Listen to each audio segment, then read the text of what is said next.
back to the chapter D block element. Now in this given module we are going to learn about preparation of potassium dichromate, or you can say K2Cr2O7. Now this preparation is mainly consisting of one ore that is called chromite ore or ferrochrome, whose formula is FeOCr2O3.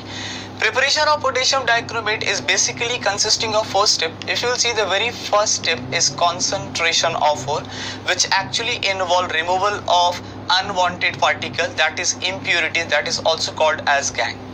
This step, concentration of ore, first is done by converting the stony matter which is naturally available into this powdered form, and the concentration is done by washing with water in hydraulic classifier. We take powdered form of the ore, and this powdered form of the ore is allowed to flow with what stream of water.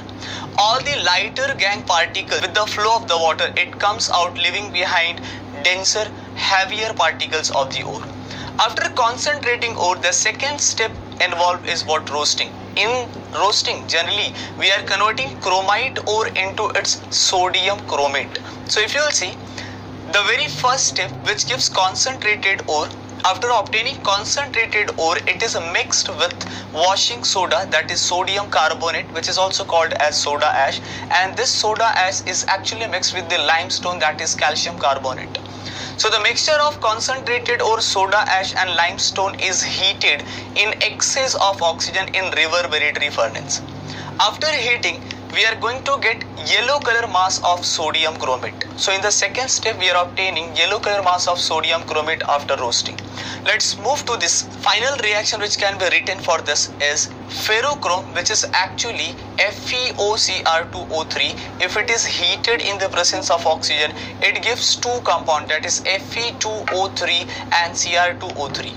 Now this Fe2O3 and Cr2O3 actually get oxidized by Na2CO3, that is sodium carbonate, and it forms yellow color massive substance, that is Na2CrO4, that is called sodium chromate, and this process is decarboxylation as there is liberation of what? Carbon dioxide. So if you will see, the net reaction can be written as FeOCr2O3, that is ferrochrome. It is oxidized by Na2CO3, that is called as washing soda, in presence of excess of oxygen. Since this process is what? Roasting, it gives iron oxide, that is Fe2O3, and it gives sodium chromate, which is a major product, along with the liberation of carbon dioxide gas. Now this roasted mass is actually extracted with water. So we are getting water soluble substance, that is sodium chromate, and water insoluble substance can be removed with the filtration. Means in the solution, sodium chromate, being it is soluble in water, it will come into filtrate, and all the insoluble substances that will remain onto the residues. The best method that we are separating is what? Filtration. After this, carrying out second step, where there is a formation of sodium chromate. In step 3, concentration of sodium chromate into sodium dichromate. This yellow color mass gets converted to what? Orange color crystal, that is sodium dichromate. If you will see, sodium chromate is actually mixed with the concentrated sulfuric acid, and during this mixing we are getting orange red color crystals of sodium dichromate, and which is having formula Na2Cr2O7. So if you will see, in this step, sodium chromate, that is Na2CrO4, it is treated with dilute or concentrated H2SO4. In this case, we are getting reddish orange color crystal, that is Na2Cr27, that is sodium dichromate, and also we are going to get the product sodium sulfate. And also, since it is mineral acid, always the byproduct is what? Water. So the product here we are getting Na2Cr27, that is sodium dichromate, and Na2SO4, that is sodium sulfate. On concentration, the less soluble, that is Na2SO4 crystallized salt, which is having water crystallization, is 10H2O. It crystallizes out first and leaving behind sodium dichromate. Now this insoluble and the soluble substances are separated by filtration. Onto the filter paper you will find insoluble substance, and into filtrate you will find soluble substance, that is sodium dichromate. After this, concentration solution of sodium dichromate which is obtained is taken, and the fourth step is carried out, and the fourth step is involved concentration of sodium dichromate into potassium dichromate. This is the major step that we are doing here.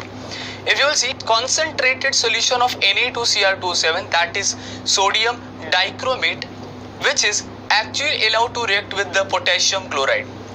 Now if you will check the reaction, solution is concentrated and this hot solution is cooled. So what happened? The less soluble potassium dichromates crystallizes out first, which is orange red color crystals, and the highly soluble substance, which is actually NaCl, that remains soluble into the solution.